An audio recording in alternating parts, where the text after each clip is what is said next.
नमस्कार साथियों। आज काफ़ी समय के बाद कुछ व्यक्तिगत कारणों से मैं कोई अध्याय नया नहीं ला पाया था। आज मैं आप लोगों के सामने एक नया अध्याय लेकर के हाजिर हूँ और आज के अध्याय में हम बात करेंगे कि इमरजेंसी कितने प्रकार की होती हैं। अब यहाँ पे ये मत समझ लेना आपकी मेडिकल इमरजेंसी है, फायर इमरजेंसी है। हम देश और राज्य यानी स्टेट और नेशन की इमरजेंसी के बारे में बात कर रहे हैं कि आखिर आपातकाल कब लगाया जाता है और आपातकाल कितने प्रकार का होता है, कब लगाया जाता है, कैसे इम्प्लीमेंट होता है, तब कौन शासन करता है, जिसको कि आप लोग सामान्य शब्दों में जानते हैं राष्ट्रपति शासन। तो इस सवाल का जवाब जानेंगे कि क्या राष्ट्रपति शासन जब कहीं लागू होता है तो क्या राष्ट्रपति शासन करते हैं या किस तरीके से वहाँ की व्यवस्था चलती है। पिछले महीने फरवरी महीने में जो है मणिपुर में राष्ट्रपति शासन जो है लगा दिया गया है। वहाँ के जो मुख्यमंत्री थे एन वीरेंद्र सिंह, उन्होंने इस्तीफा दे दिया या कहिए कि उनसे ले लिया गया इस्तीफा और उसके बाद जो है उनको हटा दिया गया, मतलब हट गए वो मुख्यमंत्री पद से और उसके बाद वहाँ पर राष्ट्रपति शासन लगा दिया गया। अगले कुछ वीडियोस में हम राष्ट्रपति शासन के बारे में आपातकाल के बारे में ही चर्चा करेंगे। तो आज का जो अध्याय है उसमें हम ये समझेंगे कि राज्य में आपातकाल कैसे लागू होता है, वो क्या कंडीशन है, संविधान में कौन से आर्टिकल हैं जिनके माध्यम से वहाँ पर राष्ट्रपति शासन लगाया जा सकता है। और जब हम ये कहते हैं कि राज्य अपने राज्य के अंदर स्वतंत्र है सब कुछ करने के लिए और राष्ट्र जो है या केंद्र जो है वो उसके एक संरक्षक की भूमिका निभाता है, अभिभावक की भूमिका निभाता है, तो आखिर ऐसा कैसे है कि इस तरीके की स्थिति में वहाँ की सारी व्यवस्थाएं जो हैं, मतलब प्रशासनिक, संवैधानिक, वैधानिक, विधायी, कार्यकारी, वो सब राष्ट्रपति के सीधे सीधे जो हैं उनके अंडर में चली जाती हैं, उनके मातहत हो जाती हैं सारी चीज़ें। तो आइए हम शुरू करते हैं। तो साथियों देखिए, सबसे पहले हम समझते हैं कि मैंने जैसा भी आपको बताया कि इमरजेंसी होती है, राष्ट्रपति शासन, आपातकाल लागू हो जाता है। तो सबसे पहले हम समझते हैं कि संविधान के वो कौन कौन से अनुच्छेद हैं जिसमें इस प्रकार की व्यवस्था की गई है। संविधान, लिखित संविधान का 18वां भाग जो है उसके अंदर संविधान के अनुच्छेद 352, 356 और 360, ये 3 अनुच्छेद इसके बारे में बात करते हैं। 52 में जो व्यवस्था दी गई है वो राष्ट्रीय आपातकाल के लिए दी गई है, यानी कि जब पूरे देश में आपातकाल लागू हो जाए।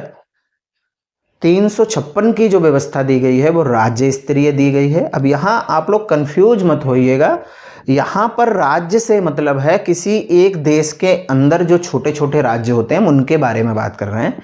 जैसे मैंने वीडियो के स्टार्टिंग में कहा था कि मणिपुर में राष्ट्रपति शासन लग गया, तो मणिपुर भारत का एक राज्य है। यहाँ पर राज्य का मतलब आप देश ना समझें, राज्य का मतलब एक छोटी इकाई। अब 360 जो अनुच्छेद है वो ये कहता है कि अगर कोई वित्तीय स्थिति, ऐसी भयानक वित्तीय स्थिति उपस्थित हो जाती है तो जो है हम आपातकाल देश में लागू कर देते हैं, यानी राष्ट्रपति के हाथ में सारी सत्ता चली जाती है। अब यहाँ पर आज के अध्याय में हम समझेंगे सबसे पहले स्टेट इमरजेंसी के बारे में, या जब किसी राज्य में आपातकाल लागू होता है तो उसकी क्या प्रक्रिया है, कैसे लागू होता है, कैसे काम करता है। इसके लिए जो व्यवस्था दी गई है वो दी गई है संविधान के अनुच्छेद, जैसा भी मैंने बताया था, 356 में आर्टिकल 356 जो है इसके बारे में बात करता है। तो इस आर्टिकल में तो देखिए सीधी सीधी व्यवस्था दी गई है कि भाई अगर कुछ कंडीशंस हैं, अगर ये कंडीशंस फॉलो नहीं होती हैं, मतलब कहीं आपातकाल की ज़रूरत क्यों पड़ेगी, तो 2 कंडीशन ऐसी हैं जिनके लिए आपातकाल की ज़रूरत मतलब दो मुख्य कंडीशन हैं जिनकी वजह से कहीं भी आपातकाल किसी स्टेट में लगाया जाता है, या जैसे भी मणिपुर में लगाया गया।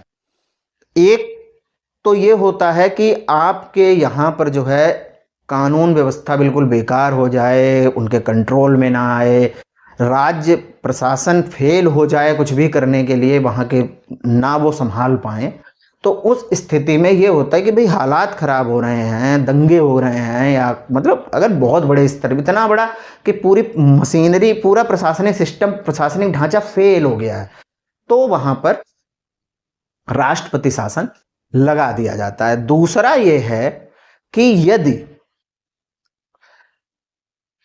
जो वहां की मौजूदा सरकार है, यानी राज्य में सब कुछ ठीक चल रहा है, सब कुछ सही है, सब लोग आराम से काम कर रहे हैं, सारी चीजें ठीक है, लेकिन वहां की सरकार यदि संविधान के प्रावधानों के अनुरूप नहीं चल रही है, ऐसा राष्ट्रपति को लगता है, तो वो वहां पर राष्ट्रपति शासन लगा सकते हैं। यहां पर दंगे और इस तरीके की चीजें नहीं हो रही हैं, सब कुछ ठीक चल रहा है, लेकिन राष्ट्रपति को ये लग रहा है कि ये स्टेट जो है वो संविधान के प्रावधानों के अनुरूप काम नहीं कर रही है, तो वहां पर राष्ट्रपति शासन लगाया जा सकता है। ये जो मैंने आपको दो व्यवस्थाएं बताई कि अगर ऐसा ऐसा होता है तो राष्ट्रपति शासन उस राज्य विशेष में लगा दिया जाता है, लगाया जा सकता है। तो संविधान का एक अनुच्छेद 355 हमें ये व्यवस्था देता है और ये अधिकार देता है राष्ट्रपति को, क्योंकि केंद्र सरकार की ही रिपोर्ट पर ये काम होते हैं, राज्यपाल अनुशंसा कर सकते हैं इस तरीके की। तो मतलब जो पूरी व्यवस्था है वो 355 जो अनुच्छेद है संविधान का, वो ये पूरी व्यवस्था देता है। जो दो कंडीशन मैंने आपको भी बताई कि या तो वहां पर कानून व्यवस्था फेल हो जाए, प्रशासनिक मशीनरी ध्वस्त हो जाए, जिसको हम कहेंगे कि बिल्कुल फेल है, वहां पे कुछ नहीं हो रहा, जैसा कि मणिपुर में हुआ। मणिपुर में यही कह करके मतलब जो है वहां पे राष्ट्रपति शासन लगाया गया कि वहां की प्रशासनिक मशीनरी जो है वो फेल हो गई है, वहां की जो सरकार है वो कार्य नहीं कर पा रही है, तो वहां पर सरकार की जगह राष्ट्रपति शासन लगा दिया जाए, ताकि उसको सीधे जो है राष्ट्रपति महोदय के यहाँ से जो है उसको कंट्रोल किया जा सके। ठीक है। दूसरी जो कंडीशन मैंने बताई थी कि अगर इस तरीके की कोई स्थिति पैदा हो जाती है कि जब सरकार संवैधानिक प्रावधानों का पालन ना करे, राज्य सरकार जो वहाँ स्थानीय सरकार है अगर वो संवैधानिक प्रावधानों का पालन ना करे, तो हम वहाँ पर राष्ट्रपति शासन लगा सकते हैं। इसके अलावा एक और कंडीशन है जब किसी राज्य में राष्ट्रपति शासन लगाया जा सकता है। देखिए, जैसा आपको पता है कि भारत में जो है संघीय व्यवस्था है, लेकिन भारत में केंद्र को राज्यों से थोड़ा सा ज़्यादा शक्तिशाली रखा गया है, ताकि वो उनके संरक्षक, उनके अभिभावक की भूमिका केंद्र जो है वो निभाता रहे राज्यों की। तो ऐसा कोई कानून यदि केंद्र सरकार लाती है जिसको लागू करना हर राज्य के लिए जरूरी है, मतलब वो चीज़ पूरे देश में, हर राज्य में, यूनियन टेरिटरी में, सब जगह वो चीज़ लागू होनी है और आपको लागू करनी पड़ेगी। और उसके पीछे कुछ भी कारण हो सकता है कि मान लीजिए कि भारत देश जो है वो किसी दूसरे देश के साथ कोई समझौता कर लेता है और उस समझौते के संदर्भ में उनको कुछ ऐसा करना पड़ता है कि ठीक है, हम अपनी सारी स्टेट को डायरेक्शन दे देंगे भाई कि स्टेट में ये ऐसे ऐसे चलेगा, आप वहाँ पे फैक्ट्री लगाइए। जैसे मान लीजिए बिजनेस ही करना है किसी को, तो आपसे रेट कम लेंगे या ऐसे ज़मीन उपलब्ध होगी, या मतलब बहुत सारी चीज़ें हैं, कुछ भी हो सकता है। तो ऐसी स्थिति में यदि राज्य सरकार केंद्र सरकार की बात नहीं मानती है, उनके साथ सहयोग नहीं करती है और उन डायरेक्शंस को, निर्देशों को फॉलो नहीं करती है, मतलब ये इस तरीके की डायरेक्शन नहीं है कि केंद्र सरकार ने जो है कानून लेके आई है कि जी मुख्यमंत्री दिन में 5 घंटे खड़ा रहेगा, बैठेगा नहीं, तो फॉलो करेगी, ऐसा नहीं है। मतलब कुछ भी इस तरीके की कोई विधायी बात आ जाती है, कोई संवैधानिक बात आ जाती है, कोई कानूनी रूप से कुछ ऐसी कोई बात आ जाती है, तो आपको वो फॉलो करनी पड़ेगी। इसके लिए संविधान का अनुच्छेद 365 ये अधिकार देता है केंद्र सरकार को कि यदि वहाँ पर इस तरीके की नहीं डायरेक्शन फॉलो होती हैं, वो सहयोग नहीं करते हैं केंद्र सरकार के साथ, तो केंद्र सरकार वहाँ पर जो है अनुशंसा कर सकती है कि भाई राष्ट्रपति शासन लगा दिया जाए। क्योंकि देखिए सीधी सी बात समझिए, केंद्र सरकार चलती है पूरे देश को लेकर। तो यदि कोई राज्य, होता भी है कुछ कुछ राज्य बीच में बताते रहते हैं कि नहीं नहीं हम केंद्र सरकार से अलग हैं, हम अपने हिसाब से चलेंगे, इस तरीके की चीज़ें। तो अगर मान लीजिए देश हित के लिए, देश के लिए, कोई विदेश नीति के लिए या इस तरीके से किसी चीज़ के लिए केंद्र सरकार अगर कोई समझौता करके लाती है, अगर कोई समझौता करती है किसी देश से और वो हमारे हित में है या दोनों देशों के हित में है, और अगर राज्य आधे मानेंगे आधे नहीं मानेंगे, मतलब उत्तर प्रदेश में जाएगी तो मान लेंगे बात और महाराष्ट्र में जाएंगे तो वो नहीं मानेंगे, तो ऐसे नहीं चल सकती ना। जब राष्ट्र की बात आती है, राज्य की बात आती है, राज्य मतलब संपूर्ण देश, राष्ट्र की जब बात आती है तो तब फिर हम राष्ट्रीय हितों को ऊपर रखते हैं बजाय अपने क्षेत्रीय हितों के। तो इसके लिए जो है आर्टिकल 365 जो है वो ये अधिकार देता है कि वहां पर जो है अगर वो नहीं कोऑपरेट करते हैं, नहीं उन कानूनों को मानते हैं, लागू करते हैं, तो हम वहां पर राष्ट्रपति शासन की केंद्र सरकार सिफारिश कर सकती है। देखिए साथियों, आपको ये समझ में आ गया कि राष्ट्रपति शासन क्या होता है या आपातकाल किसको कहते हैं, किस किस प्रकार का होता है, कैसे लगाया, मतलब लगाने के लिए क्या अनुच्छेद हैं, संवैधानिक व्यवस्था क्या है। अब हम ये समझते हैं कि अगर किसी राज्य विशेष में आपातकाल लागू करना है तो उसके लिए प्रक्रिया क्या होगी। तो देखिए जैसा मेरा एक वीडियो है, आप लोगों ने देखा भी होगा कि राज्यपाल को लेकर के, राज्यपाल की भूमिका को लेकर के, तो वो अगर आप वीडियो देखेंगे तो आपको ये समझ में आ जाएगा कि राज्यपाल की क्या भूमिका होती है। अब यहाँ पर मुख्यमंत्री द्वारा अगर मतलब कुछ भी दोनों तीनों कंडीशन में से बात बनती है कि साहब आपका वहाँ पे कानून का पालन नहीं हो रहा है, कोऑपरेट नहीं कर रही है स्टेट गवर्नमेंट, या वहाँ पर मशीनरी फेल हो गई है, इस तरीके की कोई बात आती है, तो ऐसी स्थिति में जो राज्यपाल होते हैं प्रदेश के संवैधानिक मुखिया, वो केंद्र सरकार को, क्योंकि राज्यपाल काम करता है, आप वीडियो देखेंगे तो समझ जाएंगे, केंद्र सरकार और जो है मतलब राष्ट्रपति, केंद्र सरकार राष्ट्रपति के ही मतलब एक प्रतिनिधि होते हैं वो, तो केंद्र सरकार और राज्य सरकार के बीच सेतु का काम करते हैं, पुल का काम करते हैं राज्यपाल। तो राज्यपाल क्या करेंगे, अपनी अनुशंसा कर देंगे कि जी यहाँ पर राष्ट्रपति शासन लगा दिया जाए क्योंकि यहाँ पर हालात ठीक नहीं है। वजह जो भी हो सकती है मैंने आपको बताई 2-3।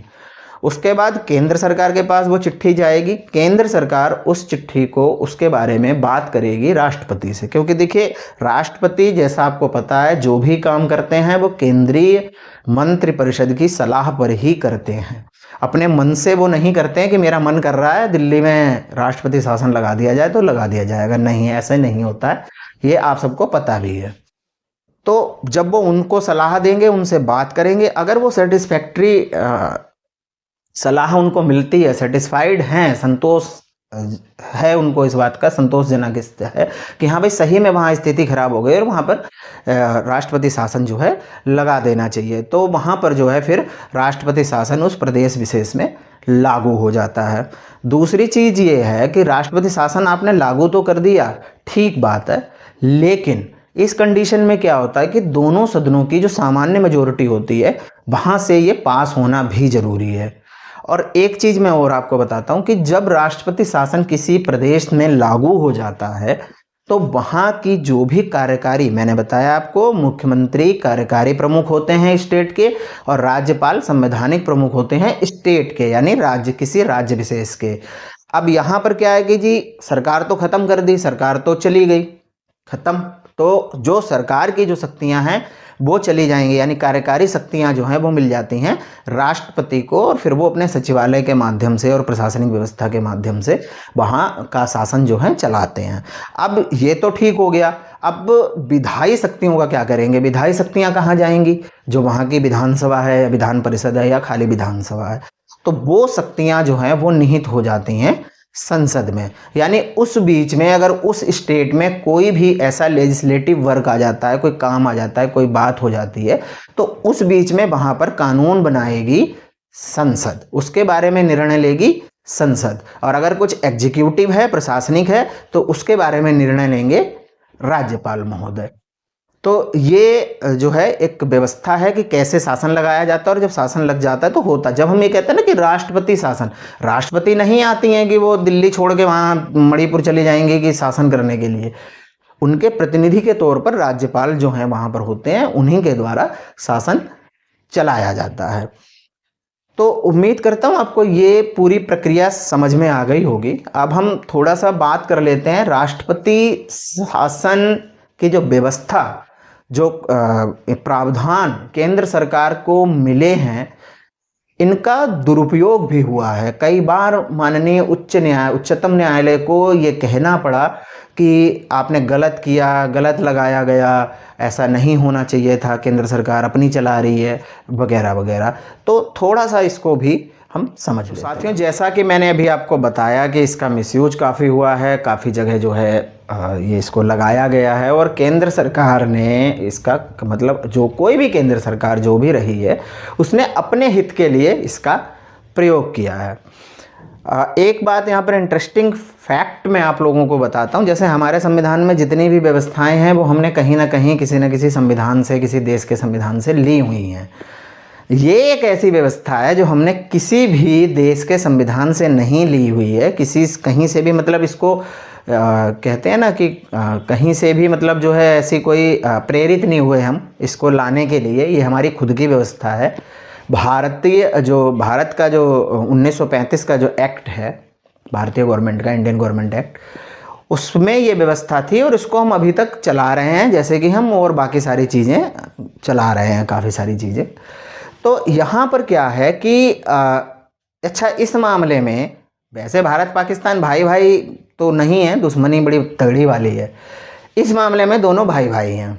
उन्होंने भी अपने यहाँ ये व्यवस्था रखी, यहाँ पे भाई धर्म निभाया गया है बड़े अच्छे तरीके से। उन्होंने भी अपने यहाँ ये व्यवस्था रखी, हमने भी रखी। इसके अलावा पूरे संसार में कहीं भी इस प्रकार की कोई व्यवस्था नहीं है। और संविधान सभा में जब इसके ऊपर चर्चा हो रही थी तो यही बात हुई थी कि भाई इसकी क्या ज़रूरत है, ये तो केंद्र सरकार को शक्तिशाली बना देगी, राज्य डर के रहेंगे, केंद्र सरकार अपना शासन चलाएगी, राज्यों को जैसा चाहेगी वैसा कराएगी, इस तरीके की चीज़ें थी। तो मसौदा समिति के जो अध्यक्ष थे ड्राफ्ट कमेटी के, अम्बेडकर जी, उन्होंने कहा कि नहीं, ऐसा कुछ नहीं होगा और एक डेड लेटर की तरह ये जो है प्रावधान पड़ा रहेगा। लेकिन हाँ, अगर कभी कोई ऐसी इमरजेंसी आ जाती है, ऐसी कोई ज़रूरत पड़ती है तो हम इसका इस्तेमाल कर सकते हैं। हालांकि उन्होंने इसको डेड लेटर कहा था और ये डेड लेटर की जगह पर जो है अलाइव लेटर हो गया है। बार बार अभी तक जब से संविधान लागू हुआ है 125 से ज़्यादा बार जो है ये लगाया जा चुका है। और इंदिरा गांधी जी जब प्रधानमंत्री थी तो उन्होंने इसका जो है आई थिंक 25 बार उन्होंने, उनके समय में जो है इसका इस्तेमाल हुआ, यानी 25 बार उन्होंने स्टेट्स में राष्ट्रपति शासन लगाया। फिर जनता पार्टी की सरकार आती है, उन्होंने पूर्ण बहुमत से चुनी हुई 8 राज्यों की सरकारों को जो है वहाँ जो है उन्होंने राष्ट्रपति शासन मतलब लगा दिया और सरकारें हटा दी। उसके बाद फिर दोबारा जब इंदिरा गांधी आती है, मतलब ये अदला बदली का खेल चल रहा था, फिर जब वो आई तो उन्होंने फिर दोबारा उन स्टेट्स में से हटा दिया। तो एक चुनी हुई सरकार को, एक जनता के द्वारा चुनी हुई सरकार को हटाना और एक केंद्र द्वारा सिर्फ इसलिए हटा देना कि भाई ये जो है, हालांकि कुछ स्थितियां ऐसी होती हैं कि जब हमें ज़रूरत है कि सरकार विफल हो गई, नहीं काम चल रहा है, तो आपके सामने मजबूरी है कि आप इस तरीके का करें। लेकिन ये राजनीतिक विद्वेष को लेकर के, या जहाँ पर सरकार को ये लगा, अच्छा आप एक चीज़ देखिए, अधिकतम टाइम में ये हुआ है कि जो जैसे केंद्र में कोई और पार्टी की सरकार है और राज्य में किसी और पार्टी की सरकार है, तो वहीं राष्ट्रपति शासन लगता है। जहां केंद्र और राज्य दोनों जगह एक ही पार्टी की सरकार हो, वहां राष्ट्रपति शासन नहीं लगता, वहां व्यवस्थाएं सब बढ़िया चलती हैं, चाहे कुछ भी हो जाए, अपने मुख्यमंत्री को नहीं हटाएंगे। तो इस तरीके की चीज़ें हैं। कई बार सुप्रीम कोर्ट का भी जो है इसके ऊपर निर्णय आ चुका है। बिहार में एक बार राष्ट्रपति शासन लगा था, राज्यपाल थे श्री बूटा सिंह जी, तो उस पर जो है सुप्रीम कोर्ट का डिसीजन यही आया था कि यह गलत तरीके से राष्ट्रपति शासन लगाया गया है। लेकिन इसके लिए संविधान में ऐसी कोई व्यवस्था नहीं है कि आप किसी को दंड दे सकें कि आपने गलत तरीके से क्यों राष्ट्रपति शासन लगाया। ये सिर्फ एक कानूनी वो हो जाता है कि हाँ भाई ठीक है, सरकार ये सुप्रीम कोर्ट यह मानता है कि आपने गलत तरीके से लगाया शासन। तो मतलब कहने का ये है कि इसका उपयोग, सदुपयोग कम हुआ है, दुरुपयोग बहुत ज़्यादा हुआ है, या दुरुपयोग राजनीतिक विद्वेष की भावना से ही इसका उपयोग ज़्यादा हुआ है। तो आज के अध्याय में इतना ही। उम्मीद करता हूँ आपको राज्य में लगाए जाने वाले राष्ट्रपति शासन के संबंध में चीज़ें समझ में आई होंगी।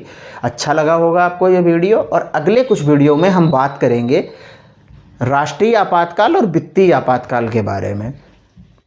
उनके क्या प्रावधान हैं, कैसे होता है, मिलेंगे अगले अध्याय में। नमस्कार।